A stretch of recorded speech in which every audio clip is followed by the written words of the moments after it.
everybody. It's good to be back for episode 3 of the Million Movie Project Presents. If you are looking for content on my projects, my Buster Keaton book, and the other things I'm doing, that will be my next episode of that is going to be at the beginning of next month. There's an extra week in this month, so we'll have a little bit of a break, but excitingly, I've got a lot of very big news regarding that project and a few others.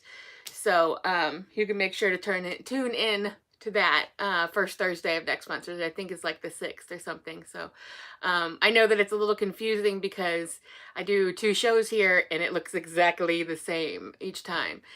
This is Million Movie Project Presents, which is movie, TV related content. And again, this is episode 3. Which is exciting, but also kind of strange because for this episode, I really kind of picked a pretty heavy topic. And, I could have gone with reviews or something a little more simplistic this early on. But I figured, I'd been hearing a lot of discourse about recently. Well, gradually you always do. But more recently, and probably I'm guessing it will continue on. Let me just square up a little bit. It's bothering me. Okay, so I've been hearing a lot of discourse recently about problematic content in classic films and even more modern films, and it kind of ranges from they should never see the light of day to wait a minute, what's so wrong about this, that, and the other. And I'm guessing by looking at me you might be wondering like where the scales are going to tip. So I kind of wanted to meditate on this a little bit. With whatever insight I have. And I'm going to touch on some probably some sensitive subjects and saying things that maybe I'm not the number one expert opinion you should take in, but I pay attention, and I've been doing this a long time. Not this, but like movies and such a long time. So I hopefully can give you a little bit of insight on why going to the extreme of never see the light of day isn't always the best course of action, because it's really hard to, if you're into classic film or just into movies, and we live in a time now where there's a lot of I'm a millennial, I'm an older millennial, and there's a lot of generations coming up behind me now. And that's another reason I wanted to talk about this, because I don't exactly, imagine, a 15-year-old or a 12-year-old tuning into this show to hear what I have to say about it, someone that, could be their parents' age. But the idea is that, like, well, okay, what exactly constitutes problematic content these days? Where do we draw the line? What is the line? What's appropriate, what's not appropriate, where are we in the whole scheme of things? Because when I was growing up, there were, we had VHS, and we had video stores, and we had movies on TV, and sometimes, you had the free preview of the movie channel for the weekend, and that kind of a thing. But it, I don't want to get into that whole like, oh, snowflake kind of thing, because it wasn't that we had thicker skin back then. It was just that we were used to different things, and we didn't notice as much as, audiences today would notice. And if you're not moving with the times, you're not keeping up, you can't just solidify yourself in the past. That doesn't work. And you got to think about younger audiences as well, like I've said. And what they see, what they're exposed to, what their experiences in life are, which are vastly different than what, just mine were, growing up. So we had a great big wealth of content that if you were interested in accessing it, you could at any time. You run down to the video store, you turn on the Saturday matinee on the local channel, whatever, and that's how we did things back then, back in my day. But, now that we have all these streaming sites, and we have, there's like older movies play on like free channels, like the Pluto TV type of a thing. There's a lot of, and you could see free movies on internet and like a lot of different sources. And there's so much more content, that's, since I was a kid, what's that, like 30 more years worth of content that's come out. So, I try to empathize with really young viewers now who are trying to get into film, because it's like, where do you begin, right? What do you begin with? what what are you going to try to watch that's not going to completely traumatize you because you see something you're not used to? Um, and for instance, when you watch something these days, there is a content warning for smoking, cigarette smoking. That it would have been unheard of, in when I was a kid growing up, and anyone, in my age group. That would have been absurd because everybody smoked still. It was just coming out of fashion, with the campaigns to try to get kids not to smoke and stuff. And I would be willing to say most millennials probably don't smoke cigarettes, but we grew up with that, so we don't necessarily, we're like, oh, there's a content warning for that, okay. And it's kind of hard to put ourselves in the position of thinking like this would offend younger viewers, or are these channels just being extra cautious about what they show and what they don't want to get bitched at about it. So I don't know. I don't know about that one, but I can understand it, content warnings for sure when it comes to like things like violence and gore and sexual violence and things of that nature. So I don't need to list it all out for you. I just to make that point, that broader point, that things are changing, all the time, and you got to stick with the changes and understand other people's points of view and what their life is like. So that being said, we all know that films are not a perfect entity, right? They don't uphold some standard of puritanicalism, a little bit in certain ways behind the scenes, which I'm not going to get into because I got a whole mess of topics to cover. So I got to kind of move it here. But the point is like, you watch an old movie, you like it, but you realize it's full of objectionable content, right? Well, okay, you're not, you don't have to hide in the shadows or feel guilty for liking it. It's okay to like it, just so long that you are aware that it wasn't right. Some of the things that you saw in there, some of the jokes that were made, that kind of thing. And you can go back to the early aughts and start to see really off color stuff where you're just like, oh my god, like they really should have known better. Like you could just hop back to the 80s and be like, they should have known better, and then you should hop back to the 70s and go, they should have known better, and so on and so forth. But like sometimes just 10, 20 years ago, you're like, whoa, that's enough. That's enough there. Tone that down. And it's also okay to be so offended by something you don't want to finish it.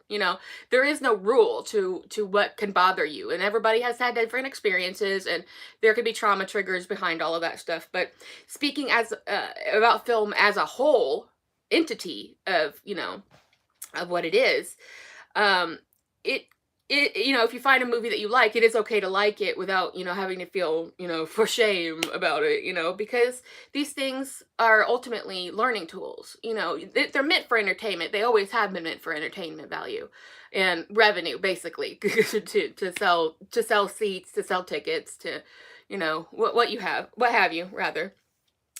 But, ultimately movies are a window to the world.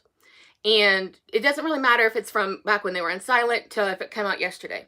They are meant to tell human stories, essentially, and for people by people, and portray some way of life, either at the time, like where it was relevant, or in portray some other past version of time, and that kind of a thing. But what's really important, especially for younger audiences, and if you're a parent or grandparent and you're wanting to introduce your progeny to some of these contents, some of the things you grew up with, which are going to have objectionable things, it's still really important not to cut that out of their experience. You might mention something up front. You might see if they notice it on their own, talk about it afterwards. What do you think about that? Was that cool? Was that all right?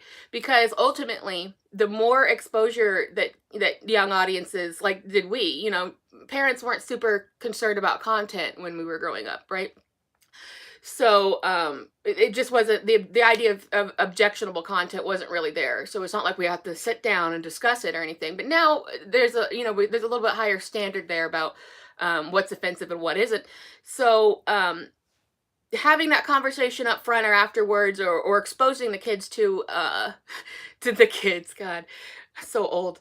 But exposing younger audiences to things that aren't necessarily comfortable helps teaches them empathy. That's what I think what's really important. If you see somebody being disparaged in a movie, or if your kids are interested in films, and you don't want to hide that away from them or try to sanitize what they see, but give them a chance to kind of think about it on their own. It's really important because they're going to have an edge. Um, they're going to have an edge, I think, over maybe their peers that don't have that interest in film, because film, we can read books and stuff, but film is, hour and a half, 2 hours exposure of an event, and this works for TV as well, obviously. But, I say film in the broad sense, including television. But the idea is that this sets them up, I think, to be more empathetic and more aware and more informed than maybe a lot of their peers, because we all grew up with, like, there was film kids and there weren't, there were TV kids and there weren't, so it wasn't always just, but for the most part, growing up, everybody had mostly seen all the same movies. And um so we all kind of, we all said the same catchphrases, we all wanted to play the same characters on the playground. So that is probably, I'm guessing, not too far away from what kids are experiencing these days. So just kind of as a rundown of content, it's like, well, what do I show them, what don't I show them, what bothers me, what doesn't bother me. I mean, that's an individual pursuit, but I want to kind of run down a few topics, kind of gives a little bit of insight into some things. And like I said, some things I'll talk about are pretty sensitive, and I'm not maybe the best authority on certain things, but if you like my content, you watch my content, you can take or leave what I have to say, or maybe open up a broader conversation about talking to other people about their experiences. So I think there's some pretty standard categories of offensive materials, and some are so ingrained that we don't even notice them, which I'll get to in a little bit. But I think the most notable thing that we see, going back all the way to the silent era, is whitewashing and blackface. Those are, because it's right in your face, you can't miss it, you can't, it's right there. It's not like, some subtle joke or some sort of oppressive, this character oppresses another character. It's right there in your face. And it took a long time for mainstream audiences, white audiences, what's considered mainstream for pretty much all of time, and probably still is when we talk about numbers, to realize this is really not great. This is not something that people want to see necessarily. This is disparaging. But what's kind of interesting about it is that, to give a kind of a quick history here, is you might look at it and you feel repelled by it now, right? Because you know better. And you think, why didn't they know better? Well, actually, there are different kind of grades of whitewashing and blackface, and that doesn't make them any less bad and in poor taste. But there is the traditional style of blackface. Actually, the origins aren't actually known. That predated vaudeville, and was considered a theatrical tradition. And I'm talking about the very blatant, obvious blackface with the large, round white mouth, and maybe a wig, and the white gloves and things like that. And that when, like, doing dancing and singing. And that type of blackface was not always malintended, which when you think you see blackface, you're like, oh, it's all horrible, it's all meant to disparage. That was actually a particular theatrical vaudevillian tradition that transferred into film and movies. And of course, it was ill-conceived, but at the time, people did not necessarily see this as something that was disparaging, because they felt like they were following a theatrical tradition. Still bad. But, and some examples of that might be, of where it was not malintended, would be, Fred Astaire does a routine dedicated to Bilbo Jangles Robinson in Swing Time, and that was in the 30s. And he does the full blackface routine. It's a very elaborate routine, a lot of dancing, and it's meant to be an homage to Bill Robinson, who was a singer and a dancer, and very famous. If you've ever heard the song Mr. Bojangles by Bob Dylan, it's the same one and the same. Very famous man, very famous, very talented. But at the time, you have a lot of people, producers, writers, directors, performers, not seeing a problem with this. They think they're like, oh, well, this is the tradition, to paint yourself up this way, to put the little boulder hat on and dress up, and then but they didn't mean it to be like, I'm mocking you, I'm mocking your culture, I'm wearing your skin color as a costume. It wasn't thought of that way. And that, that one, and it's and see what other, like the Abraham sequence and Holiday Inn, and Al Jolson's sequence in The Jazz Singer, which was the first sound movie first famous sound movie.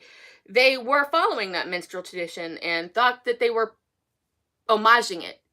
Although it was not their business to do so, they did not do it in a mean spirited way. And it took a while for people to come to realize, like, oh, that is offensive. Like, that's oh, so, our bad, right? Like, and so, I mean, given the opportunity, probably a lot of people would take back, how they felt about that, or if they performed under those circumstances. But it was a widely popular thing to do.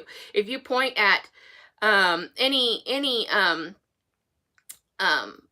of the main famous stars like Judy Garland or Fred Astaire, or there's all these people who performed in this style, who just thought that they were adhering to tradition, and it was no malintent there. Again, still bad, but there wasn't any malintent. And also, you got to think about the times really influenced this, because there was a lot of segregation throughout these years, if not legal segregation, than social segregation. So if you don't, if you just think about, if you don't know something or don't understand it, you're much more prone to seeing it from like an outside perspective. So as time goes on, we start to see, okay, well, there's that version of it, but there's another version of it that kind of targets multiple groups of people, which was, whitewashing, brownface, and blackface. And you get, this is way more persistent in film, because if you basically, for many decades, from the beginning of film, westerns were the number one genre of film.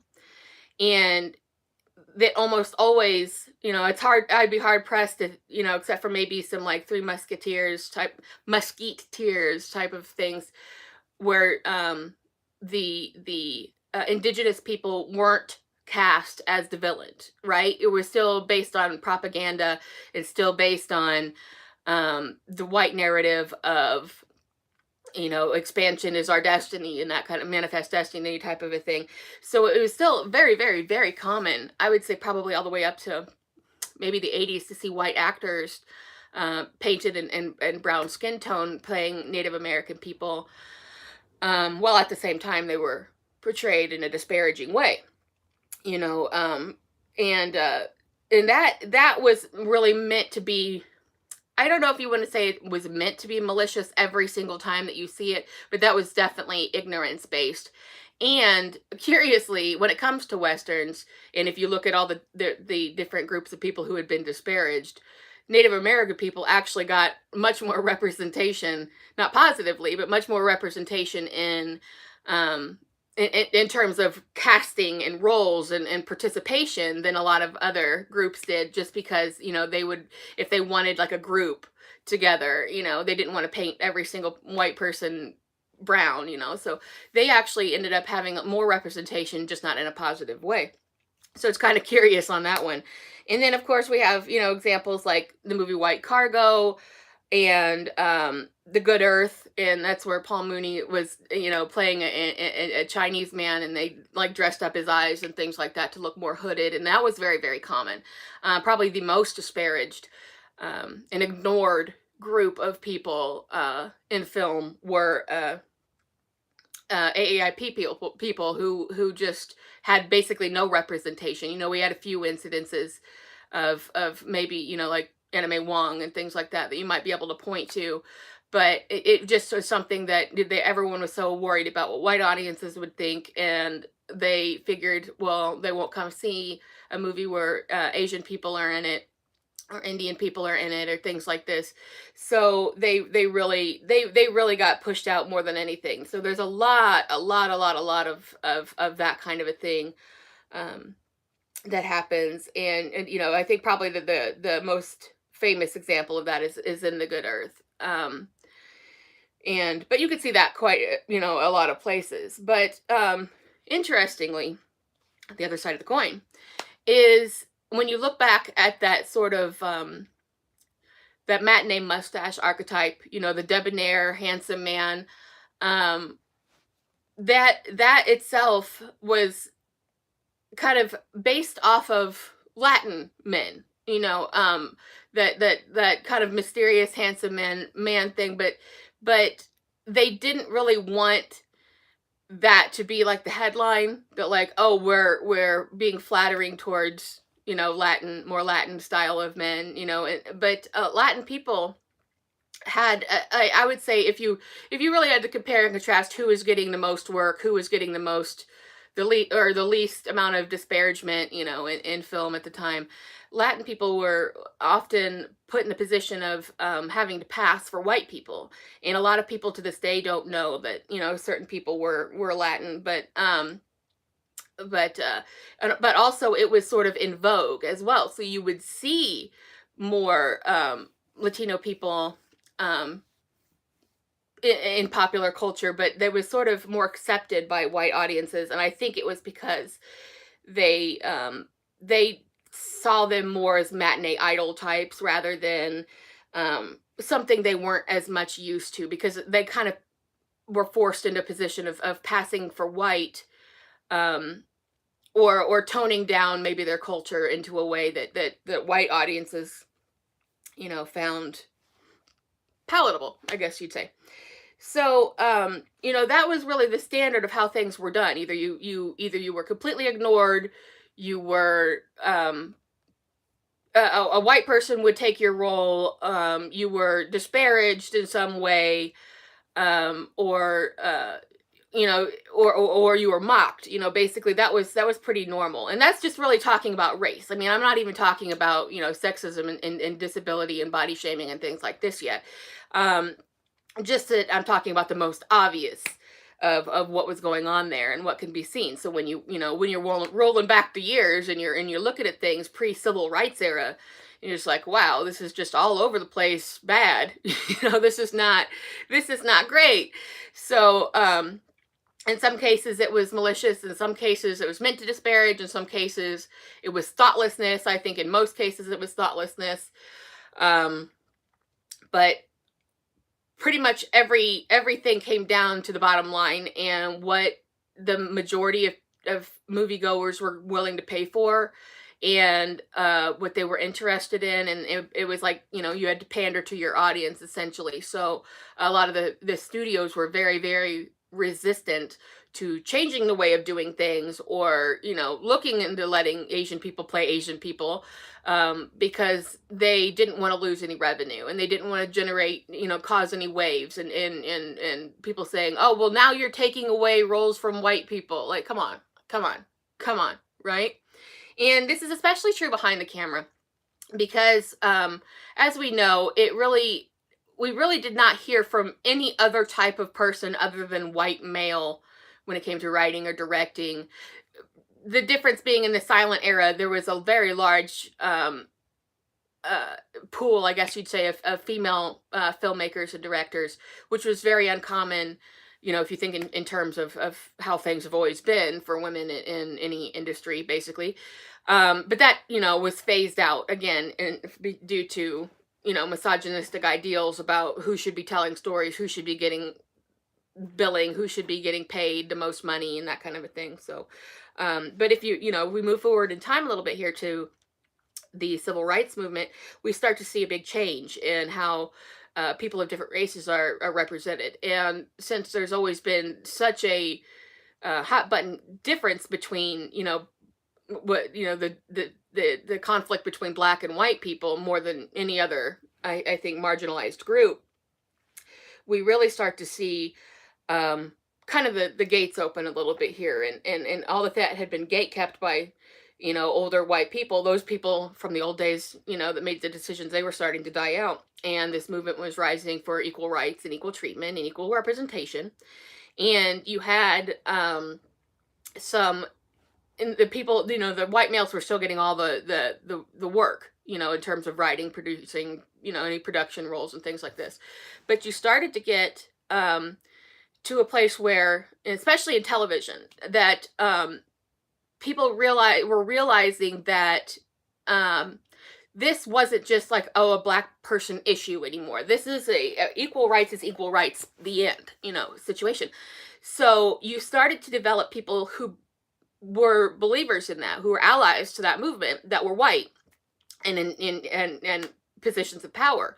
So they started to write scripts for television shows and movies and things that really demonstrated that black people were not some other people that were not like you, but the exact opposite was true, that they were just like you, but they also had their own experiences that were unique and basically unknown to most white audiences. And there was incredible resistance to this. Like, there's, just because I say there were some white allies in positions of power does not mean that was the majority or very popular or in vogue. It was not like they were following trends like the some big executive was like, we're going to do black eccentric content and people are going to love it. No, it was not like that at all. There was major resistance to this.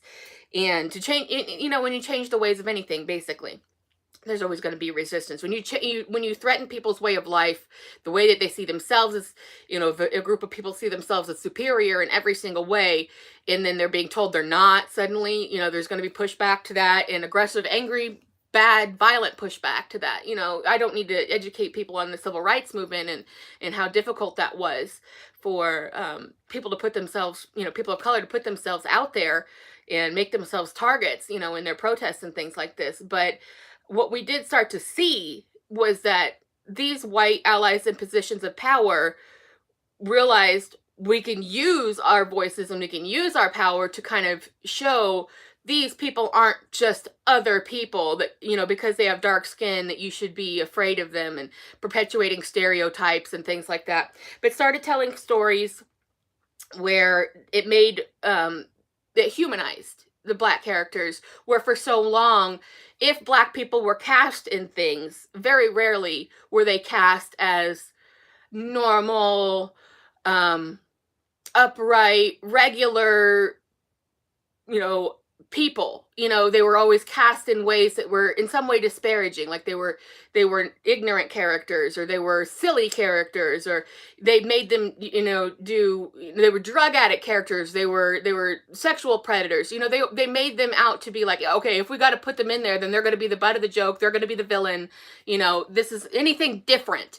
And that does extend to, other groups as well. But like it was for so long, the idea that they could go on just doing this just sort of just didn't make sense to people anymore in a big way.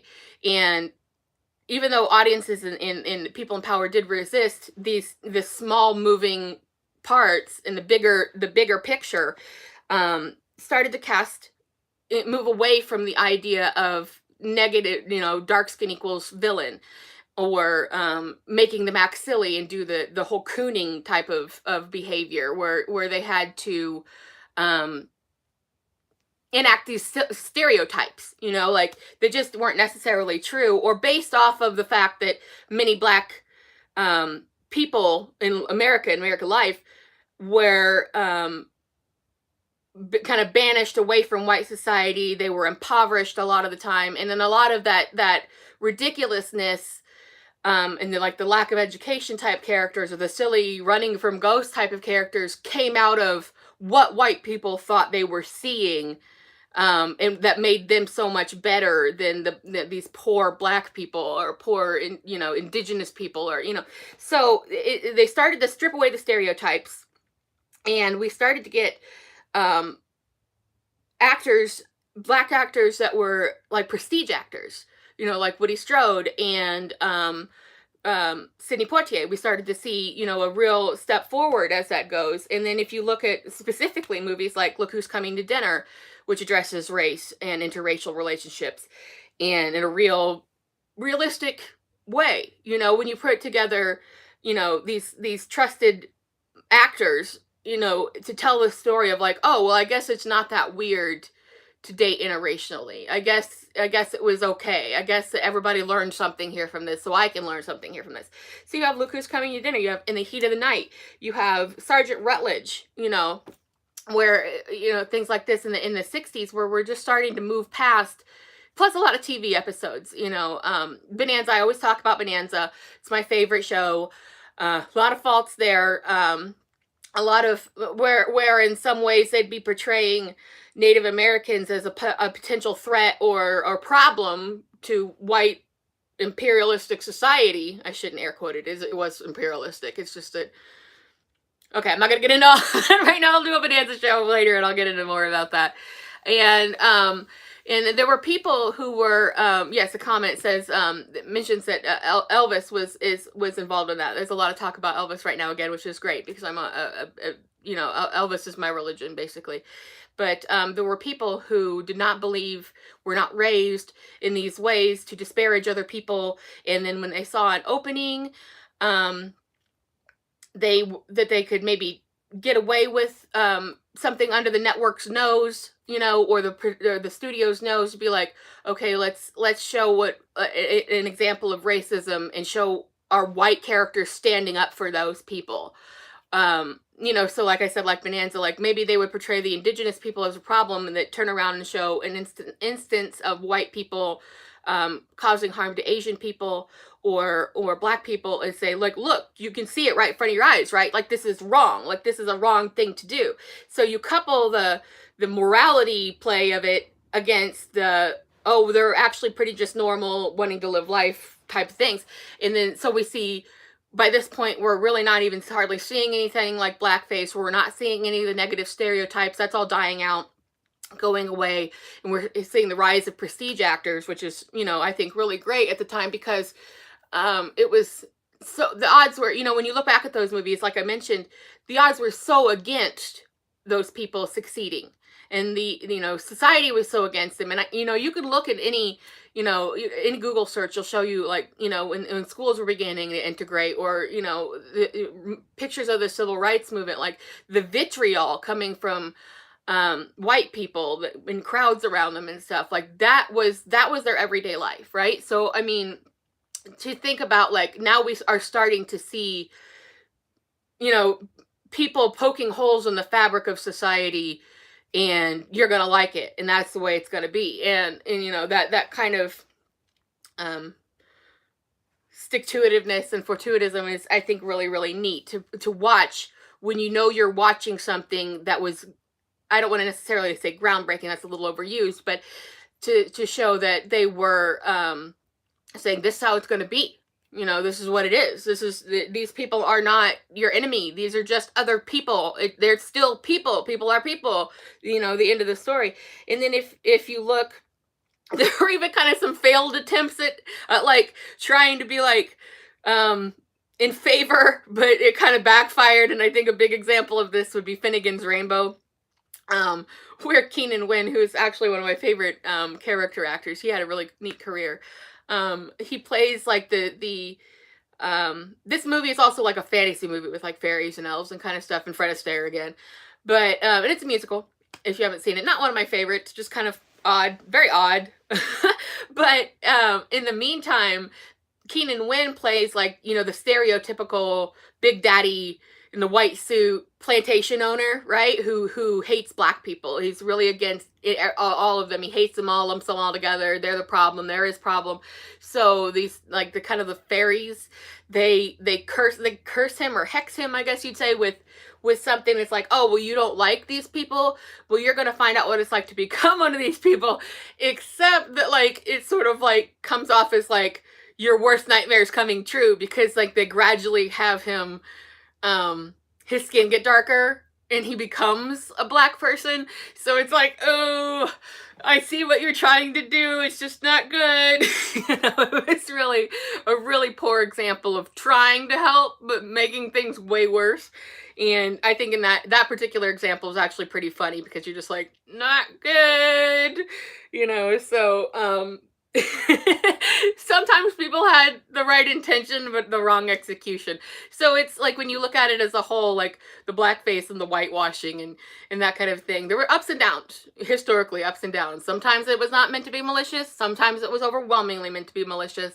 Sometimes it was um trying to help and making things worse, and sometimes it was helping and making things better. And that's, so like if you were to deprive, young audiences of those, peaks and valleys, I think that would be doing them a real disservice, because you got to give kids the chance to make up their own minds about what they're seeing. And I hope this stuff wouldn't be taken out of context, like haha, like, right, like don't do that, right? So just to kind of to put a cap on that whole thing is, we kind of fast forward to the 80s. Blackface is out, racism is still kind of there, but at this point we've had a lot of black led television shows through the 70s and the 80s. You have What's Happening and The Jeffersons and Chico and the Man, and the show about, that I'm not going to say by name, about the very affluent family that everyone loved and involved sweaters. So you know what I'm talking about, I think. That really, really humanized the black experience when it comes to white people, to the point where it was like, at that point, like desensitization, like, oh yeah, we know, it's just whatever. That doesn't mean like, hey, yay, racism's cured. No, it just meant that, like, it was just more, people were more metropolitan now. They were learning what it was like to coexist with people of other races, to work with them in outside of the industry. I'm talking about like day-to-day people in the life. Like you worked on the line in the factory next to, different race of people and different genders of people and different able-bodied people. So people were just becoming more, and they were seeing more content as well. And that's, what I think makes up people's minds more than anything is being exposed to things and being like, oh, okay, until the point that it just doesn't register with them as unusual. I think if we look to today, it would be like, it's kind of the opposite. Like if you look at things today, it's like, why is this cast all white? Or why are there no women in this group of people? That's what comes up in your mind. So, and what kind of broke the dam open on that, I think, is all that progressive work that people did, what in the after years of the civil rights, and people of color really breaking through the color barrier and that kind of a thing. Because what also really happened was, like, now we have a lot of people of color leading television shows about their lives, things you wouldn't ordinarily have seen, just a few years earlier. They're, multiracial casts and multiracial movie casts as well. And again, like, you see in sports as well. It used to be, now we do this with wrestlers. They're always done with wrestlers, but like wrestlers become, kind of wrestler to movie star pipeline is very common these days. Back in from like the 30s to the 80s, that was more done with football players.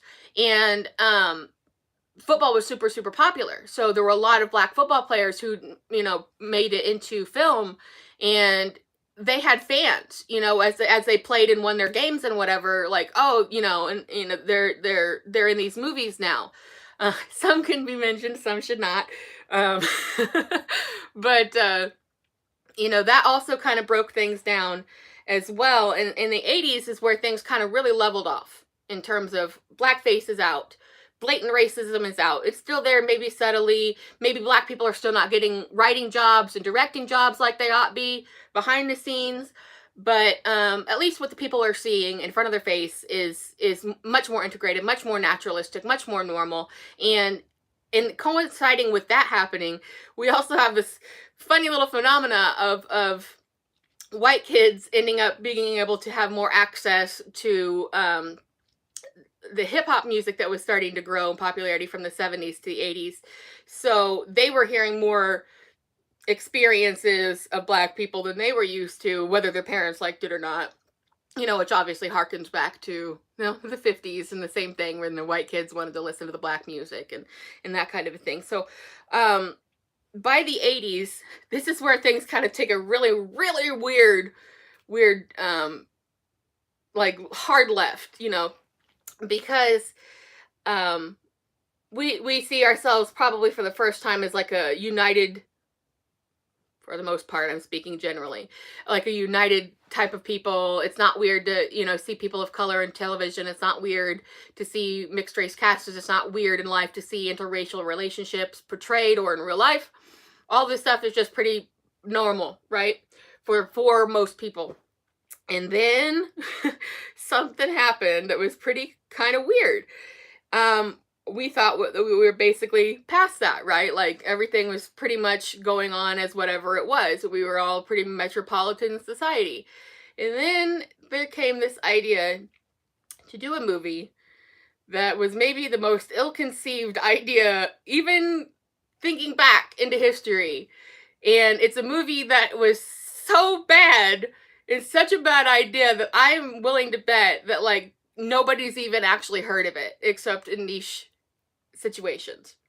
Now, of course, I might be, putting a little too much emphasis on this one movie. There may have been more incidences of blackface that turned up for no reason that I just don't realize about. But the most shocking one was a movie called Soul Man, and it came out in the middle '80s, and when it shouldn't have. Everybody should have known better. And essentially, the plot was a white college student kind of strikes out with white scholarships and finds out about a black scholarship that he can get, but he's white. What's he do? Full blackface. Full, complete blackface. But it wasn't even that. It was, he had to pretend like that he was a black person, like in the Mrs. Doubtfire style. Like he had to, like these predicaments of like, oh, I like this black girl and she might find out I'm white. And it was maybe just the worst idea that like film has ever had. And of course it all comes crashing down. But it's like one of those movies like, you're just like, I cannot believe what I'm seeing, right? And that movie did so badly. It was white audiences, black audience were absolutely aghast, except for the fact it was also a shitty movie. But like they were absolutely aghast at this. Like, can you believe this shit? Like what? And the guy in question, the main actor in that was C. Thomas Howell, who did the blackface. And I'm not pointing fingers. I'm just saying, because I think he probably suffered from what he'd done, his consequences enough, because he went from, you will remember him as Ponyboy in The Outsiders, and as Robert in Red Dawn, and he was really getting to the point of, he was a good actor, and he was really getting to the point where he was leading man material, and he had got up to this movie, and he was being the leading man, like he was the leading man in this movie, and it basically trashed his career. He really did not have that prestige that he had cultivated prior to this movie, because it was just so ill-conceived. It was so offensive. It was like, it wasn't just the blackface physically, it was the idea of a white male with every opportunity at his feet taking something away, that, this small pool of opportunity, taking it away from a worthy, qualified black person, and passing himself off as black, fooling everyone around him, getting into an intimate relationship with a woman and fooling her, and it was supposed to be like farcical, like the kind of the black white of Mrs. Doubtfire type of a scenario, right? So it went so badly, it was just like the repercussions it basically destroyed his career. He really never had that leading man status after that. And you see him now, and, it's always like, oh, nice. Because I don't think that was malintended. I think it was just poor decision making and jumping at the chance of getting to be the lead in something, So I think that him personally, I don't feel like you should like be adding him and saying, you're a dick. It was a long time ago, and it was a bad idea, and I think that his career reflected what he lost, in that gamble. And every movie is a gamble, whether or not, because you could lose your career for some stupid reason that has nothing to do with anything offensive, right? So it was a bad decision. Yeah, it was a bad decision for sure. But also, there's a lot of people that signed off on this. Like, hey, somebody wrote this and this is good, and then probably somebody rewrote it at a studio and thought this is good, and then a producer was like, hey, this is good, and then passed it on to the director who said, hey, this is good. So there were a lot of people, there were people that advertised it and were like, hey, this is good, no, I'm sure people had a time machine, they jumped back because it was just such a wrong time for that. And then I think that really put the nail in the coffin for anything, of that nature. That was it. That was finally like, oh, enough. Okay. Like somebody lost their, probably a lot of somebody's behind the scenes, to be honest.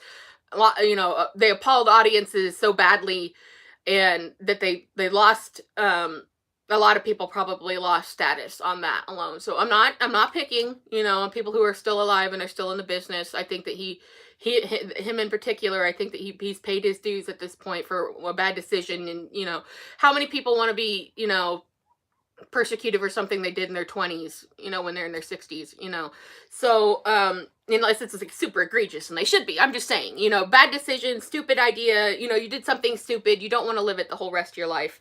And he's starting to pop back up into things. He was most recently that some good roles too. He was in The Walking Dead a little bit. And it was so funny because you see him pop up and you hadn't seen him really in years outside of maybe like a, Hallmark Christmas movie or something. And he turns up in Walking Dead. You're like, oh, you're back. And then he played a pretty significant and good role on Animal Kingdom, which I'm always raving about. My first episode of Million Movie Project was about a deep dive into Animal Kingdom. Watch that show, and I'll come back around and mention something about that in a little bit. But he had a pretty significant role in that. So I think that now that he's older and time has passed and he's kind of, penance has kind of been paid, he's kind of coming back around. So he kind of regained his career on that. But that was such a bad move. It destroyed an entire career, right? So, just, there's a lot of people that just should have known better, that they and didn't, but we really don't see, at least in some maybe some off movie or something, but really don't see anything in mainstream again, in terms of what, like we see a lot of whitewashing still, right? Like, but in terms of white actors being cast in roles that were written or intended for people of color. But people usually can pick that out nowadays. So that's happening less and less, thankfully. And we see more integration of, people of color in the right, in gender and various different people inside the writing rooms and things like this. So we're getting a little bit different experiences, but I'm getting a little ahead of myself on that, because the last thing to really be said about that was that, and this is something that I'm seeing quite a bit of back and forth on here lately.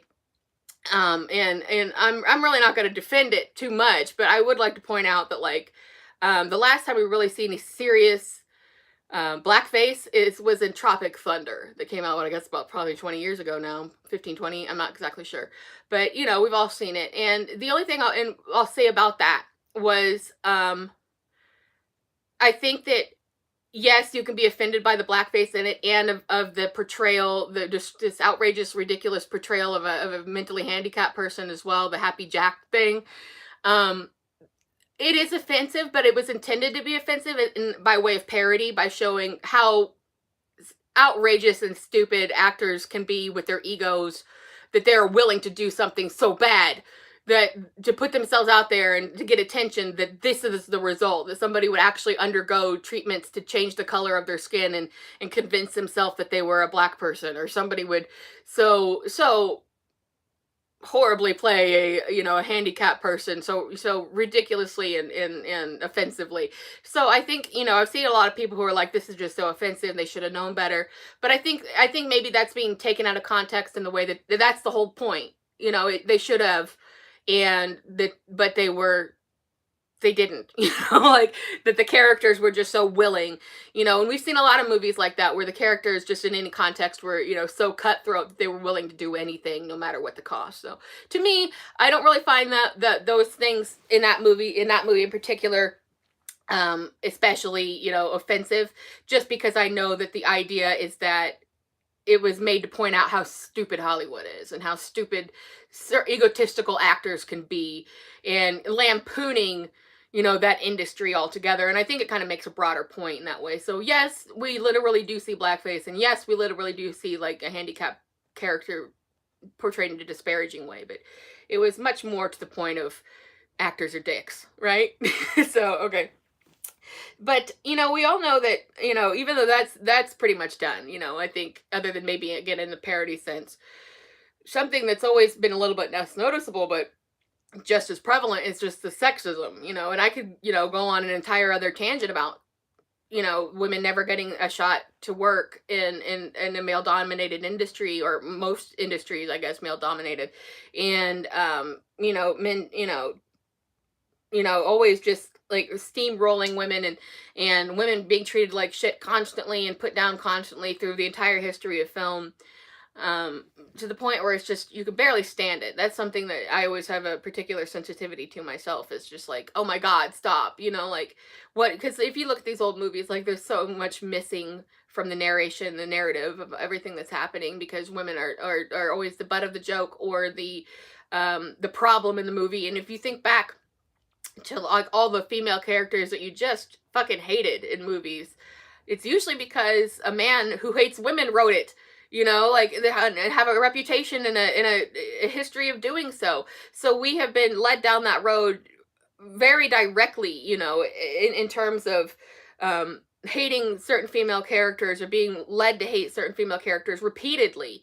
Like we're watching some man's psychosis about how he was treated by his mother, and it translates to whatever, or being constantly rejected, and it translates to really shitty content for the entirety of time. And we know that women's rights are still, under fire, and we know that we're still being heavily oppressed in workforces and things. And and it's not like there's this lack of effort. Women are out there and they're still not being recognized for their skills and their abilities. We've been making content, writing and making movies for all this time, and we're still not getting the recognition, or the opportunities that we deserve. I mean, the walls are breaking down, I would say, but I think maybe when you look at the way things are going, and we're fighting these problems that were like from like 70 years ago in terms of women's rights and body autonomy, like, is this ever really going to stop? Are women ever going to be considered equals in the world? And I feel like it's really up to, obviously it goes back to like what I was saying about the civil rights movement. Like you had white allies who were trying to help break the barriers down, that black people were other, and like it was a us and them type of a thing, and instead of everybody, because it's a very similar plight at this point. Like women have been out here fighting the fight the whole time. We're making things, we're being ignored, we're not being promoted to jobs that we're qualified for, we're being overlooked. I mean, across the board, not just in entertainment industry. But it's going to take other men basically to break that, to be the allies to break those barriers down, because misogynistic men aren't going to listen to women, period. We can stand here and bang the drum all day long. It's not going to make any difference. It's going to take other men to convince them that, hey, that's not cool, or hey, let's not do that, or she deserves this job because she put in the work, she knows what she's doing, etc., etc., etc. I'm not saying anything anybody doesn't know. Just that this has been something that has been just deeply persistent, holds hands essentially with racism in film and in cinema, because often they were one and the same, a lot of the time. You think about how women of color have been treated in particular, like they were non-existent, and if a woman of color got to make a movie or something like that, it was a curiosity. It was something that was considered like, oh, well, look, you're being represented, right? You got it, right? Women's power, whatever. It's never taken seriously, females' contribution to anything at all, period. So, but if we are, going to turn this back to the direction of film, this is, it's still going on. Women are still the butt of the joke. Sometimes things, when you watch older movies in the 70s, 60s, 70s, and before, they're so sexist and so just over the top, hands on with degrading women, that it's just not possible. I will talk a little bit about some other things that come up in terms of that, where you can draw your own line, right? Because sometimes it's just like, I can't stand this for my own reasons. But other times it's like, oh well, for the greater good of the photo, for the greater good of the film, I can ignore this really bad in taste joke because something else is going on, and that's sort of what you got to put your mind in, all the way across the board. Anything offensive, it's like, does the offensiveness outweigh the whole thing? Does it cancel out the whole any good that the entire movie could or show could have done? So, just as a couple of examples that you see, like,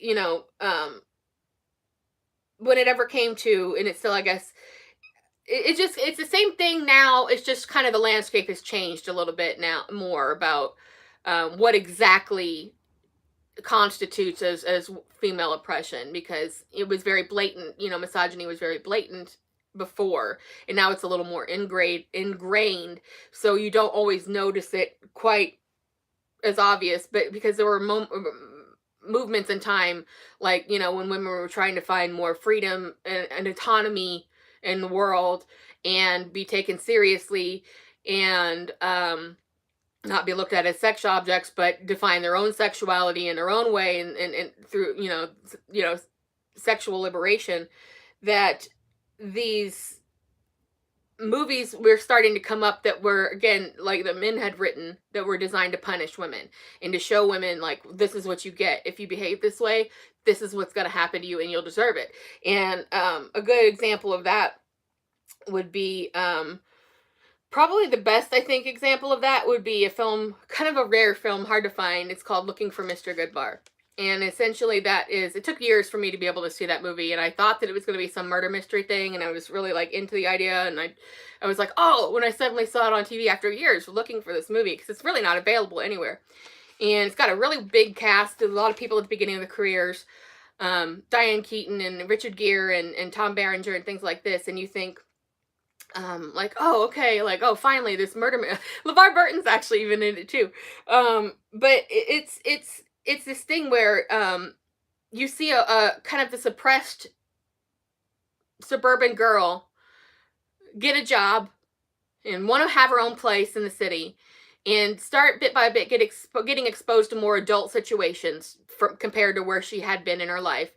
But because she starts enjoying smoking pot and hanging out with men and having some casual sexual encounters, we ultimately wind up to the point where she's violently murdered for it.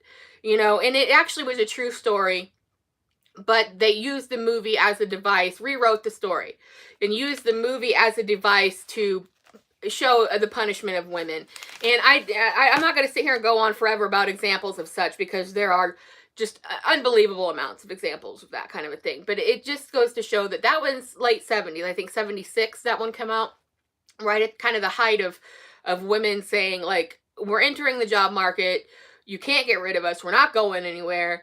But we're still, in a place where you're, at that time especially, where, you couldn't get credit, you couldn't buy your own house, you were under complete control of every man in your life and all of their opinions, which hasn't changed all that much, I would say, in all these years. But at the same time, as that's going on, another problem is that the people in the LGBTQIA plus communities as well were always disparaged. They went from never being mentioned ever in film because it was considered too taboo, to always being portrayed as, like, the villain, the psycho, the bad person, the something wrong with them, the psychologically disturbed person who murders everybody, in a fucked up way. Like Silence of the Lambs, that came out in 1991, and Dressed to Kill in the 80s, and Goodbar does that as well. When she ultimately is murdered, it's by a character who is like a bisexual character who can't deal with his gayness, so he has to kill a woman, because she says something weird, and it's like, all right, time to put your head on backwards, I guess, like, right? Like, so, and weirdly, like, we also know that people with disabilities have always been disparaged and ignored in film, and different body types as well. But, like, weirdly, if you look back, albino people were always often cast as villains as well. And I'm like, what albino person ever bothered anybody? There's such a small percentage of albino people in the world, and they're all bad guys in 80s movies.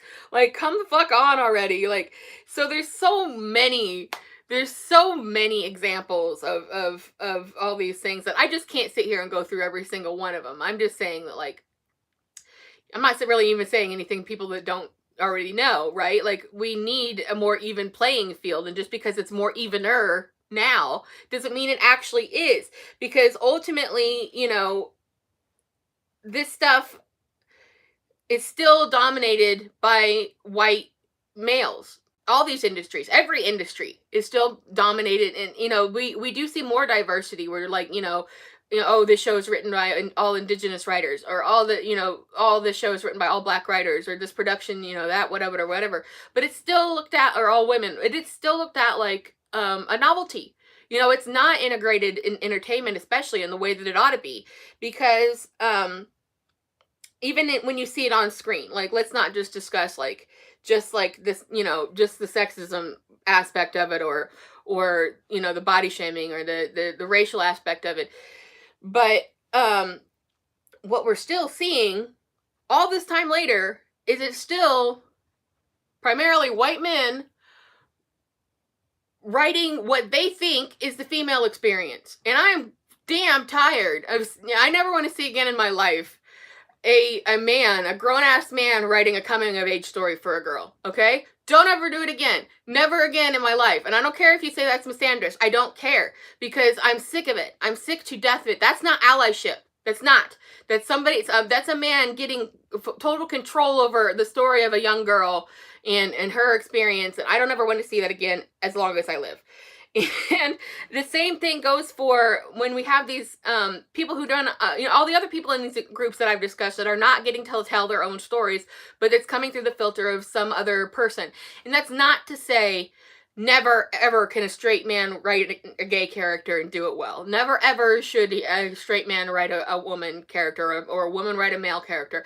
That is not the point I'm making. The broader point I'm making is that we need to go back to the idealism of, like, the 60s, where in the 80s, where things were more integrated in a way, culturally, like mentally, for people, where it didn't seem odd or out of place that these people existed in life. Like, you might see a person in a wheelchair, and you're like, I don't need to, like, they need to tell their story, not me. I don't know what their issue is. Or a person with a chronic illness, they need to tell their story, not through my filter or somebody else, or a man in a woman's story, or in any of these things. Or, it's not to say that it can't be done or it shouldn't be done totally. It's just that the default should not be straight white male writes what he thinks the trans experience is, So, and we got a little bit too much straight white male, begging for attention at this point, especially when it comes to, like, the laws and things like this. And I think it's just like in the civil rights movement, they feel like, their way of life is being threatened, so they're lashing out in these asinine ways, that are, taking away women's rights, stripping trans rights away, actually, trying to take back interracial relationship rights. It's asinine stuff is what it is.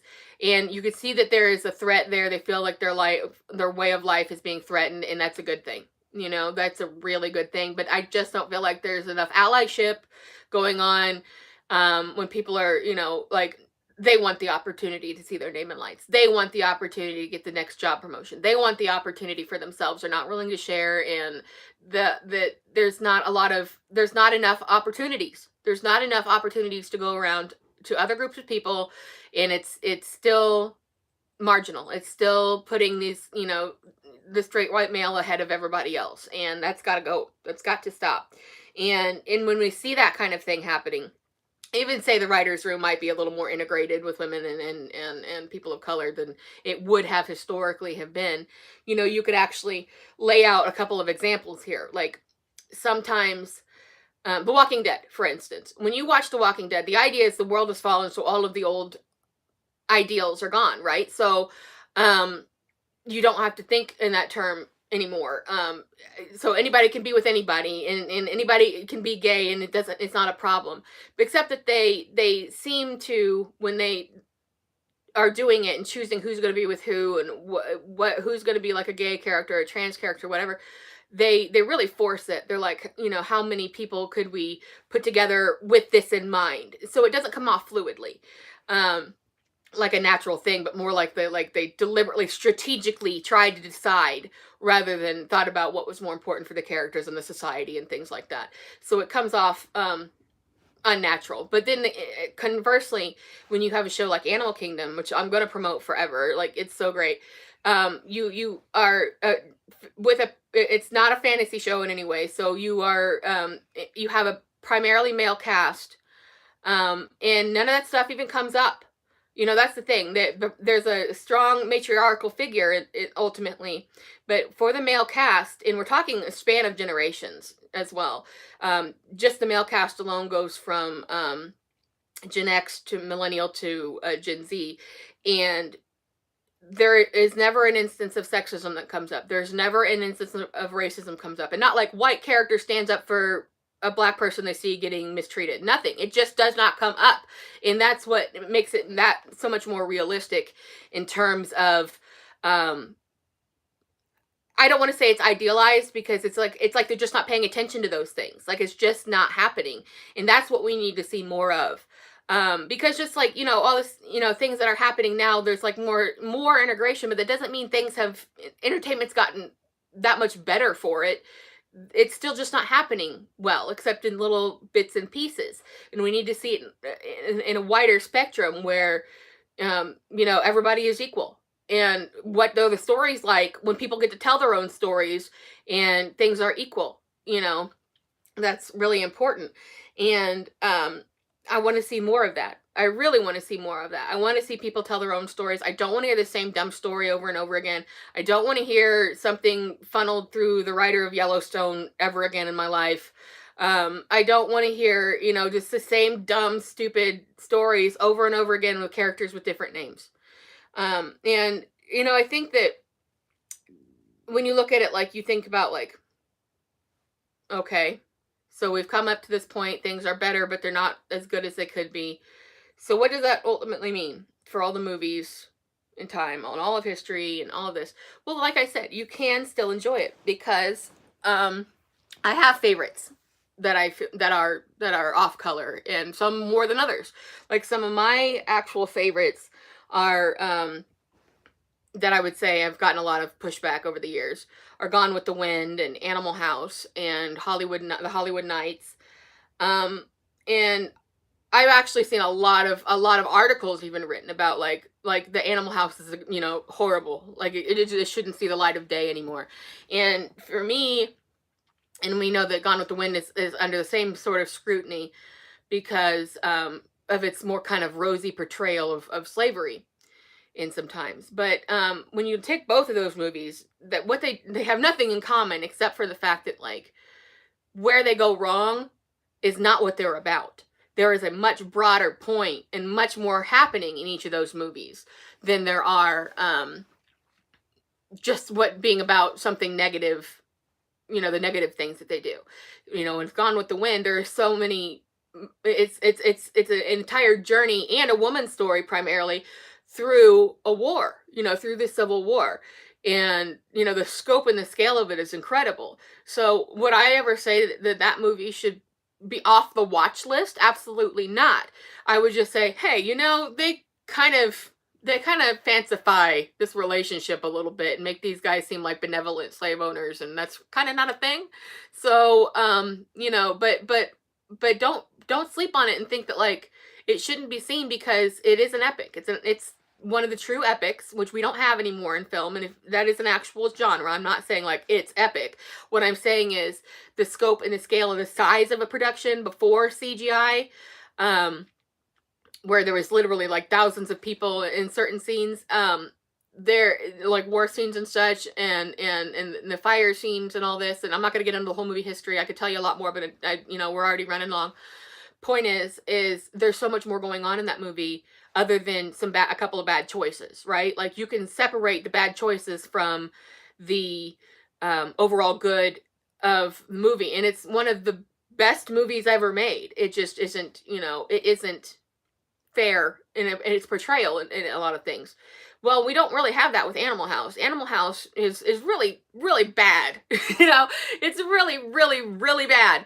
But and I'm not shy to say that. It really does. It even promotes sexual assault culture, and it's really disparaging to women, and there's some racist moments. But to me, I always kind of had a soft spot for that movie because it's set during the Vietnam War, and it's time before the legislation changed to make college not free, so this couldn't happen.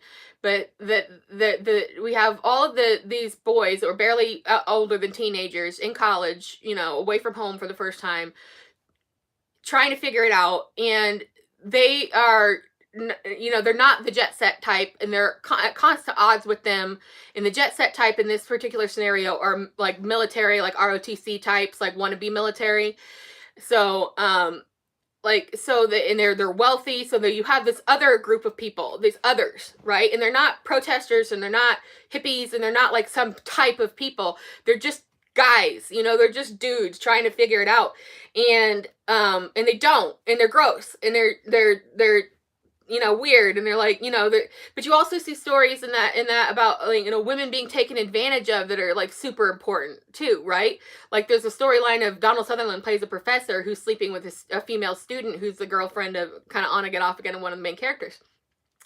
And you realize right away that he's taking advantage. Like she thinks he likes her in a serious way. He doesn't, you know. So like, there's a lot of moving parts in that movie as well, and it's also very funny. But the big thing is that the dean of the school is always trying to find a way to get them kicked out of school. And his direct threat to them is to say, you know, the draft board is going to hear about this, and if you weren't in college during the Vietnam War, you were eligible for the draft. So that was the only thing keeping certain people out of the war, was college. So they were in constant threat of these hoorah military people trying to find a way to get them kicked out of school. And it's like they can't win for losing. Like they're the source of their own problem for sure. But you know, when we come down to the end of the movie, where the group of people have just had it, you know, and they just absolutely insanely sabotage the parade of the jet set people, and it's just a complete shit show, and it is so great, and it's so vindicating to just see, you know, the underdogs just destroy you know, these white privileged assholes lives, you know, and because it was so important to them. So to me, that is a much bigger picture. And then I also mentioned the Hollywood Nights, because I always say to people, like, because they've never heard of it, that it's like Animal House, but with more heart. It's really not as bad. It's got its moments. It's very sexist in a lot of ways. But and they do have race jokes, but it's sort of in a parody way. There's some kids that they send on an initiation who lose their clothes, and then they find some sheets on a clothing line, and they cover up with the sheets, but they don't realize it looks like they're wearing like clan robes, and then they got seen, and they're like trying to run away, you know, because during their initiation. So I mean, like, it's a little more playful, objectionable, sure, but it's a little more playful in that kind of way, and the characters and the cast are way better. And again, that's against adversity, because they're part of a car club, like where they make hot rods and stuff, and it's right next door to a drive-in restaurant that everybody loves, except the town hates these guys. They're called the Hollywood Nights, set in Hollywood, because they're pranking everybody all the time, and they have their loud cars, and it's set on Halloween night, and this is the last night that this beloved drive-in is going to be in business, because all of the teachers, all of the parents, who are just as big as dicks as anybody, and you find out why when you see them, are together in a group meeting about mowing down the site of it's called Tubby's, mowing down Tubby's in the car club next door, and putting a mall on it, because they want to get rid of this group of people. And it is just so funny. And you also see a character at his last night before leaving for Vietnam the next morning, and it's everybody kind of rallies around him, and they have this really kind of emotional moment without being, you know, too emotional, but it says to the audience, like, you're not coming back. You know, like that's basically what the thing of it is that they fixed him up a nice car. They put like a 8-track in it, and they played some music for him. And he's sitting there, and he's like very thankful. But and they're like, we're gonna keep it shined up for you. It's gonna be here when you come back. But everybody basically feels the vibe of it not coming back. So with you see how these things that thing is really, that movie is really great because it's like the way of something is dying, and you're seeing it on its last night. So if you've never seen it, I definitely recommend it. It's got its little rotten spots, you might think, and I absolutely love, they spend the entire movie tormenting these two really stupid cops, and who are trying to shut them down everywhere, and then they run all over town, and it's a really great movie, and it gives you the warm and fuzzies in a way. So if Animal House is too much for you, and I definitely understand why, then just try Hollywood Nights, and you'll get the same vibe, but you'll get a much more loving feeling, I think, out of it. And probably the last thing I'll touch on now, because we are running a bit long here, is something I had one of these moments a couple of years ago, because whenever I think this may be a millennial thing, I'm not sure, but growing up, we had a lot of access primarily to 80s movies, and like early 90s stuff obviously too, but certain movies were not just oh, I like that movie, but you were watching them since you could sit upright, and you were much more, it was part of your life, and a part of your culture, and a part of the building blocks of who you were or would become, more than it was, I enjoy that film. There were those too, the I enjoy that films, but there were certain movies that were, integrated into our personalities. Everybody, that you knew had seen them. You didn't get together and watch them because you've seen it so much that you could recite it forwards, backwards. You knew every single nuance about it. In the playground, you might shout a line from it, or everybody would shout a line from it, something like that. And and certain movies are so good and so ubiquitous through culture that it keeps going. So a couple of years ago, I think I was cleaning some dishes or something, but I had this moment, and it's like where it's like like everything just kind of explodes in your brain, like a trauma memory comes forward, and like you get to like the 11 nosebleed, and everything's just like happening, right? Like, and you're just like, oh my god, and everything's like playing in your head, like you. And I had this incredible realization about something. And I spent a really long time just completely just like feeling like so devastated, like, and guilty, like I was a guilty party over this. And I absolutely am not saying this to turn anybody off to this movie, and I'm getting to what it is, and it's got to have some setup here so you can understand that it's more than just a movie. To a lot of people, it's a cultural thing, and it's The Goonies. It is.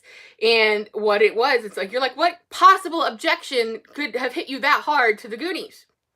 And this is something I've actually wanted to talk about for a long time, and hopefully I won't be like, I can hopefully hold it together when I talk about this, because I really did spend a couple of years where I could not get it off my mind. I couldn't. And I finally am just now coming to terms with this. And, like I said, I felt like I was a guilty party because I had enjoyed that movie so much for so long, and it was a part of my life in a way, like, not that it was more than a movie. It was who I was as a person, formulated who I was and informed who I was as a person, and everybody I knew, growing up. So, and I think probably if you went and singled out a lot of people, the suburbanites, they would, at my age, they would say the same thing. That movie came out in 85, as did I. So we're both almost 40 years old at this point, and it's been right in front of our faces this whole time. People who have seen that movie, honestly, I couldn't even tell you the first time I saw it. I probably just at the point of being able to sit upright, and I see it all the time. I've made gifts from it. I've got probably 4 or 5 shirts of it. In high school, I had a patch on my purse that I carried around of it. It's way more cultural than it is anything else. And it's like, well, how could you find a possible problem with it that would bother you that much? Because it's just so good. It's just so good. And it's universal, and everybody loves it. There's nothing to not like about it, right? There is. And I hate to do this. I hate to ruin it for everyone, but because this is just god awful. But we are led down the path, especially when you're growing up with it, to mostly put all your focus on the kids and the kids' adventure and what happens with them, and not look at the adults in the movie or anything going on with them at any point, or how it affects the kids, except for, in the end. Because you're there for the adventure, and the adventure's so good, and the cast is so good, and everybody is great, and you love it, and you love the characters, and it was really one of the last. I always say that the Monster Squad was the last anything goes kid movie where they smoked and they swore, and there was dirty talk, like sex talk, and and violence, because that it pretty much died out. Then you really don't see movies anymore where kids are a little bit, a little bit in Stranger Things, Super 8, stuff a little bit, but you were kind of the anything goes trope was really strong in the Goonies, where the kids were swearing and they were behaving however they wanted to behave, and it seemed really naturalistic. It was very natural, very real, and you didn't feel like it was cutesy. But because they were facing adversity as well. Their entire neighborhood got to be level to be made into a golf course by the rich assholes. So they, just like in Hollywood Nights, they were facing that same level of adversity, the us and the thems, and they were facing what they were calling the last Goonie weekend, right? And I know everybody knows everything I'm going to say, but you just might not realize it in the way I'm going to say it. Or maybe you have had this realization, but I've never heard anybody say this outside of me talking to people about it. Like, did you ever realize? And they're like, no, I didn't notice. So we're so focused on the kids, and we're supposed to be, because they're the main thing, right? And their lives look like our lives, and they dress like we dressed at that time. Because I also like to remind people, like, kids who were born in the 80s, at 12:01 a.m. on December 1, or January 1, 1990, everybody didn't throw their shit out, right? They didn't throw away their clothes and their furniture and to change all, everything still looked very 80s for probably another 5 years. So you were used to how everything looked in that. It was very, very you, right? Like, so it was you felt that as you were growing up, that you felt a kinship to the kids. You felt, especially as you were growing and into their ages and stuff, and you felt like maybe this could happen to me. You loved the setting and everything like that. They loved the idea that they went through an adverse situation and succeeded, and it was great. But what we don't really pay much attention to, and I don't know if it was intentional or it just kind of happened this way, but we really kind of ignore the Fratelli storyline. They're just adverse to the kids. That's really all we pay attention to in the story. They're just the bad guys. They're just the bad guys. But we see plenty of stuff that happens with them where they have their own moments in the story, and it is so much worse than you realize. And the reason why is the biggest hero of the movie, Sloth. Right? Okay, now play that through your head for a minute. If you know the movie as well as I do, you should be having that 11 moment where it's all popping in your mind and you're like, oh my fucking God, what was I watching all of that time? And why did they do that in this movie? Why did they do that? Because it's a very, very odd thing to have done this, even in the middle 80s, because if you look at Sloth's storyline, it is maybe the most egregious story of abuse I can really think of that wasn't intended to be, because and we know he gets his vindication in the end, of course, but if you take him blow by blow, it just gets more and more insanely tragic, unbelievable. The Fratelli family, it's the mother Fratelli and the two brothers, who are played by Anne Ramsey and Robert Davi and Joe Pantoliano, and they we're supposed to feel like they're dumb and hapless and not very good at things, but they're actually really intense criminals who were doing money laundering and trying to print their own money. And in the very beginning, we see them jailbreaking one of the brothers who had pretended to hang himself, and they make a successful jailbreak. And then they, as an allusion to what's coming into the film, the getaway chase that they're on passes by every one of the kids in their lives, right? And then that ultimately unites them. But when we first get a real glimpse into their life, is when the kids find the map and they're gonna go look and find out what's going on, and they go to that closed restaurant that where the Fratellis headquarter out of, that they hide there. And the first thing we see in our introduction to Sloth, which by the way, he is named Sloth and not even has a human name. So in the beginning of the movie, we are introduced to him as being like an animal who becomes more human as we watch him, but we're not conditioned to pay any attention to his storyline, because the first time we see him, and maybe you don't realize this, but I pointed this out not long ago, and it's like I had like an emotional breakdown over it, like, and I could not get over this idea, because the first thing that you see when the first time you see Sloth, and who is played by a football player, John Matuzak, died young, unfortunately. But he was an LA Raider, and you see actually Sloth wearing an LA Raiders shirt at one point, but you know, by the by. Anyways, the first time we see Sloth is when Mikey says he's got to go to the bathroom to Mother Fratelli, and she's like, go downstairs and stay to the right, and she yells, stay to the right. He doesn't. He's going to look around in that basement because he wants to see if it's true, the map, all right? So what does he encounter? He comes upon a scene where, and I can't remember this brother's name, Robert Davies' name. I can't remember his name in it. John Pantaleon owes Francis, but I can't remember his name. Anyways, he's singing opera, and he was a singer, or is a singer. He's still alive, still singing. And he's singing opera, but we hear screaming, and we're going, what is this? And the rattle of chains. We're like, what the hell is this, right? So Mikey comes across a scene where he sees a giant man disfigured from the back, or malfigured, I'm not really sure what you would call that, like, you know, it's extreme, being sung to, but he's screaming, and not in a good way, not like he's enjoying it. And then his brother he's holding a great big plate of food, and he gets mad that Sloth won't stop screaming, and he's going, you're ruining the song, and he starts flicking food at him, and then Sloth is kind of screaming an upsettedness about that, and he won't stop screaming, right? He's like, no, okay, fine, forget it, I'm leaving. But he sets the plate of food out of Sloth's reach, and we realize he's chained up and he cannot reach the food. And he says, when his brother walks out of the room, he begs, food, please. That's the first thing we hear out of him.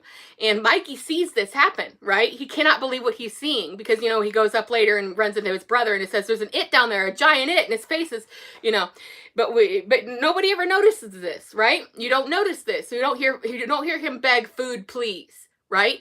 So Mikey sees this, and he sees the plate of food in the floor.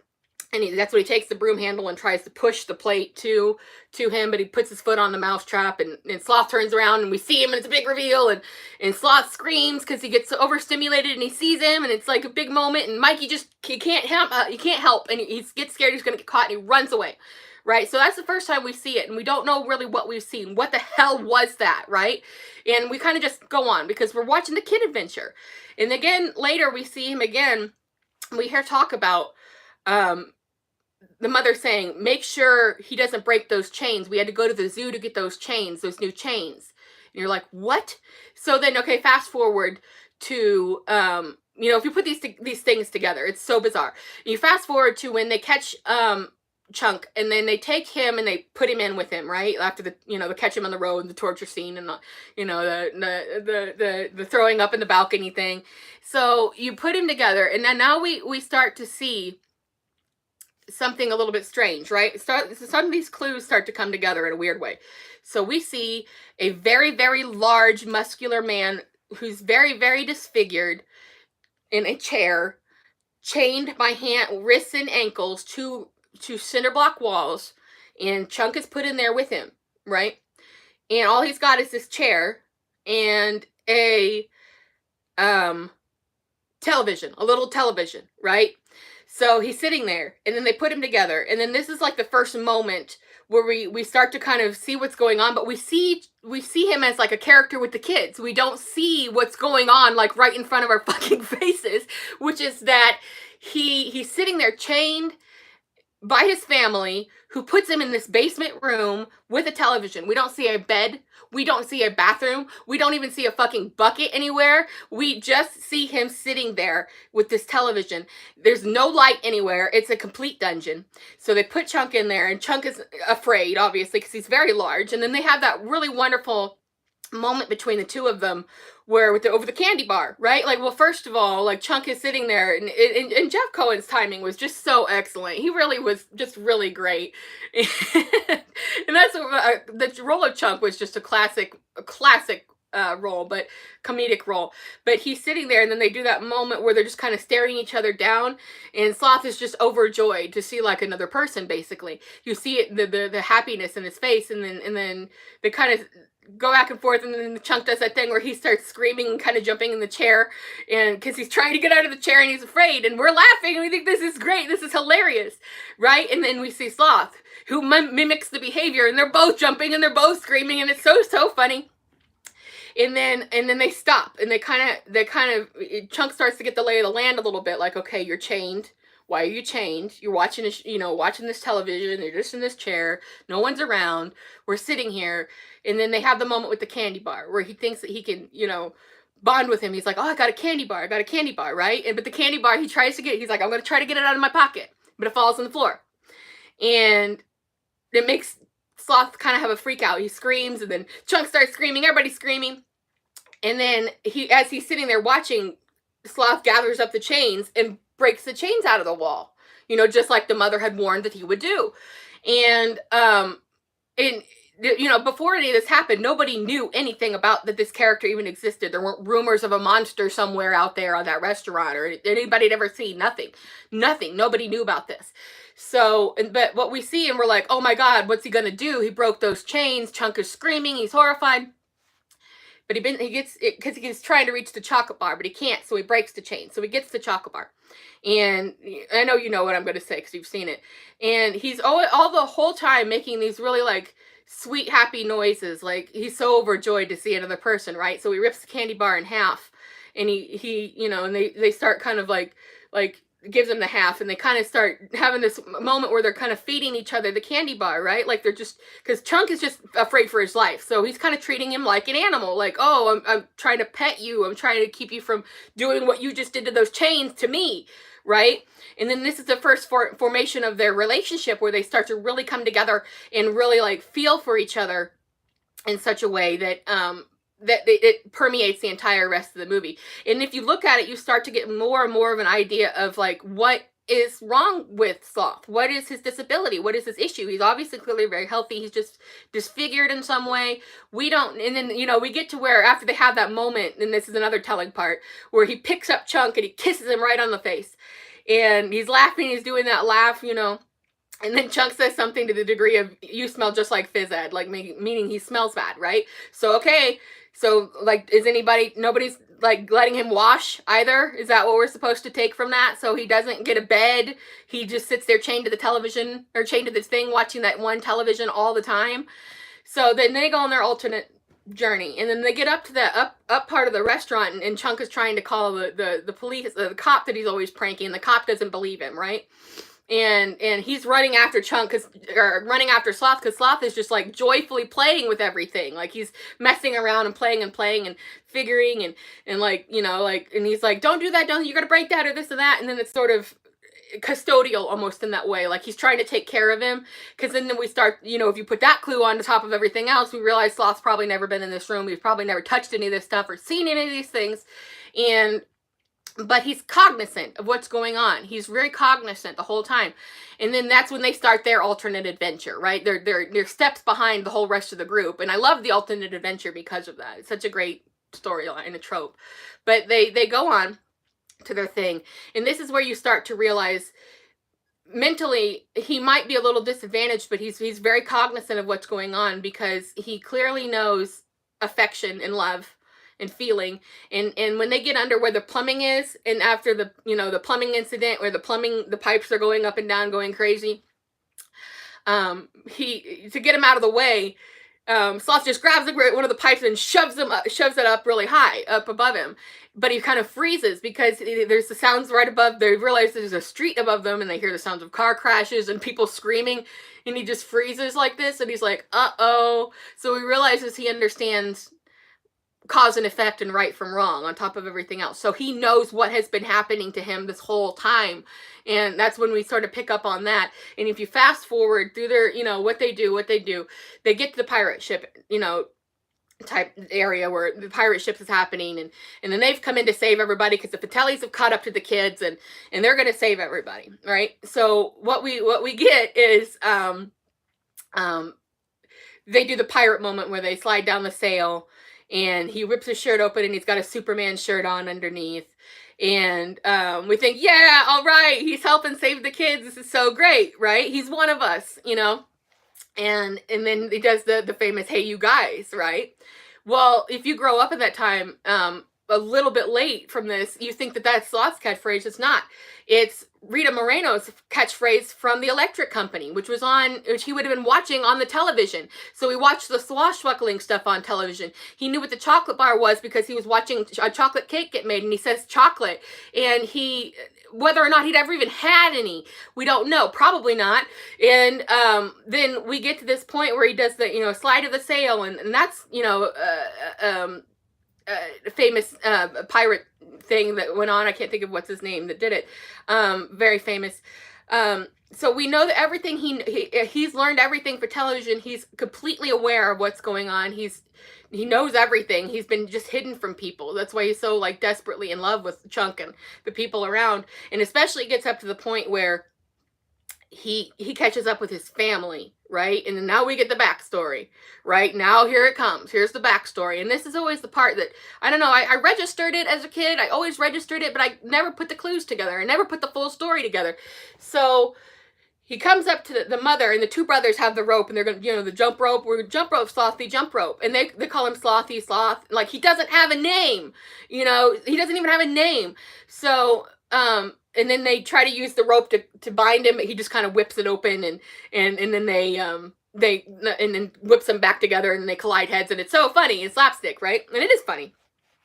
But then the mom tries to calm him down, and he says to the Mama, you done bad. He knows that she's done bad things, and then she tries to placate him. She goes, "Oh no, I know, but I did it for your good," and tries to talk sweet to him, right? And she says, "When I used to sing to you when you were a baby?" And he says, "Yeah," and he started to take a little comfort from this. And she says, she starts singing "Rockabye Baby," and then she goes, "Rockabye Baby," all this. I can't think of the words suddenly. All of a sudden, I'm worked up. But she says, so I don't have a meltdown. She says, "When the bough breaks, the cradle will fall." And then he kind of grabs his face, and he goes, "Break, fall." And then she starts to panic, because he is very large.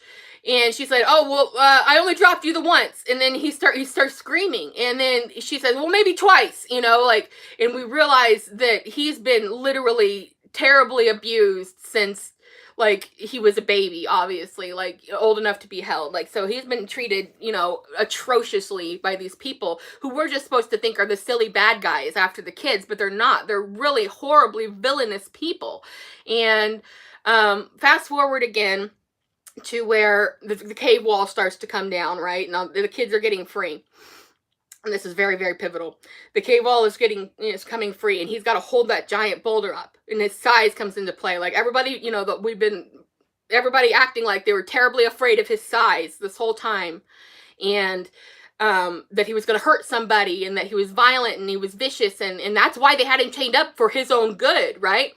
And he holds that giant boulder up, and the kids go through his legs to get out to safety as the rock wall starts to come down. And Chunk is the last one through. And they have a moment together where he puts his hand on Chunk's face and pats his face, because it's they basically both, and Sloth realizes he might die, and this is the last time that they're going to see each other, and Chunk doesn't want to leave him. So, but he's like, "You have to go. So he pushes him through, and then we don't see him again for a minute. We don't exactly know what happened when the kids get back to the beach, and their parents are there, and the cops are there, and the whole town starts showing up, because there were some people on ATVs that saw him. And everybody shows up because the kids had gone missing for 2 days. A whole group of kids had gone missing, right? So everybody's looking for him. So word gets out, everybody besieges the beach. And when everybody's there, everything's happening, all and news is there, all these people, and they're trying to say what happened, and about what happened, and um explain everything to everybody, and nobody, and then the ship, because the rock wall came down where the ship was hidden, comes out in the open, they all see it, everybody sees it, and that's it's clear that they were the ones that found it, it belongs to them, even though realistically, if you know anything about treasure hunting, like everybody and their brother would make a claim on that, and it would take a million years for them to actually benefit from it, but by the by. So they go on, and they realize, and then at that time they just kind of are under the assumption, like they're so wrapped up in the news is there, their parents are there, everybody's so glad that they're safe, nobody's really thinking about the fatalities or Sloth, and but they're trying to explain what happened, and they basically have to assume that Sloth got killed. And but the other kids don't really even know anything about him. Mikey's the only other one that's seen him, but they know that he saved their life, right? So when we see suddenly the cops draw down on the water, and everybody realizes what's going on, and it's, despite all that's happened, Sloth is helping his mother out of, and the brothers are coming with, trying to help her out of the water. And they draw down on him, and the kids literally start screaming and make a human shield around him, right? And then we get the big moment of vindication of like where they're trying to say no, not him, and that then they have this really sweet moment where Chunk says, "You're gonna come and live with me now." Like, okay, let's roll with it, I guess. Let's not think about the logistics of that. So we know that he does get a vindication. And, I've definitely, as a writer and a screenwriter and stuff, I've walked through that a million times in my head over the years about like what would happen, like if you revisited it as a sequel, and what would happen to his character and all this kind of stuff, and the logistics of his family taking in an entirely grown man with special needs. But they were now presumably billionaires, and super famous. So that the community would rally around. So it does have a happy ending, which is good. But the thing of it is I feel like I had to say all this to keep from having burdening me anymore, because if I said all that and then people were like, I would never want my kid to see all that, that's so mean, that's so cruel, don't do that. Don't, because that is not the answer. None of this stuff that I've talked about and all this, however many hours I've been talking about now, but it's a big topic, right? This is a lot to say. There's a lot to go around. And that's something that was right in front of my face all of those years, and I did not realize it until I was an adult. And I think a lot of people who've grown out of being a kid and into an adult have had moments like that in their life, where they were like, oh my God, and whether it was your real life or something, and it just, shit starts clicking, right? And you're like, I can't believe it. So I spent a lot of time feeling like I was really like some sort of guilty party. I know, which sounds crazy, but it's like when it's something like it's so influential into your life in that way that it's and you see it in a totally different light at some point, you have to think like, oh man, why didn't I see that sooner? And that's sort of the story of all of it that I've talked about tonight. Why didn't I see that sooner? Everybody who's done something shitty against a race of people or disabled people or women or whatever, some marginalized group, like, why didn't they see that sooner? Why didn't I see that sooner? So I think we all need to take a certain amount of responsibility, but the answer is not dismiss and forget these movies. And, I only mentioned a few, but it's super important to see these stories and to realize that movies are, like it or not, movies are art, right? And art does not exist to make people comfortable. It exists to show you something, a window to the world in some way. And movies in particular are all like puzzle pieces in the story of humanity, right? So it is not something to say, well, this makes me uncomfortable, I don't want to watch it, I don't want anybody else to watch it, I don't like it. It's just like the banning of the books. You don't like it, you don't have to like it, but you can't take it away from other people. It belongs to people. When people make things for other people, it's out there, it's for people, and it's not one person or one group of people's decision to dismiss it all. So if people are saying, cancel this movie, cancel this book, fuck them. That's not how this works. That's not how anything works in this. It's not meant to always make you feel good. Would you watch a Holocaust movie and go into it expecting to, Schindler's List, expecting to feel really good about it? I mean, if you did, fuck you. But my point is that you know there are bad things. There are bad aspects to things. There are things like sloth that I didn't even notice, and I'm willing to bet most of you didn't notice either. So, in to the point where it actually was bothering me in my everyday life.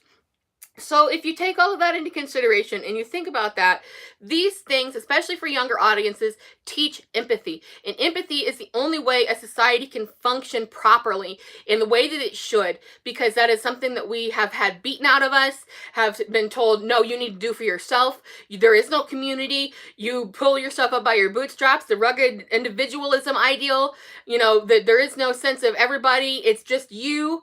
No, that's horseshit. We can't do that. We don't make creators don't make things for themselves to just revel in. Who's got the time and the energy to do that? We make it for other people. We want to share our thoughts and our experiences with other people, and we want them to get to know us in a way and see things in a bigger picture, and we want to see other people's creations just as much. You don't have to be an artist or a creator, like me, that does these things professionally to enjoy it. Movies are for everyone. Books are for everyone. Shows are for everyone, and you don't have to like every one of them, but you can't take them away from other people.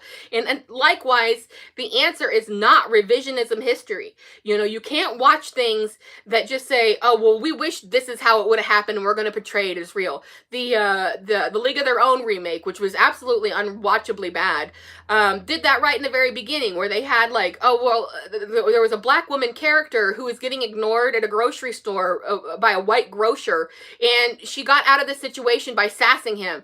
That would have gotten her killed. People were standing around watching. Like, in reality, no black woman could have talked to a white store owner that way without getting thrown in jail and killed, or just killed as soon as she walked out of the place. So I don't tolerate rewriting the story and pretending that things didn't happen the way they happened. There's a lot of negative shit that we need to pay attention to, and there's a lot of good shit, and there's a lot of stuff being ignored out there by people who are not getting the chance to say what they should get to say. So just now that we're, as I was saying, just now that we're in a place where content is a little more widespread, we're starting to get other voices into things, we're starting to leave behind some of the isms of things, but that doesn't mean everything's been great.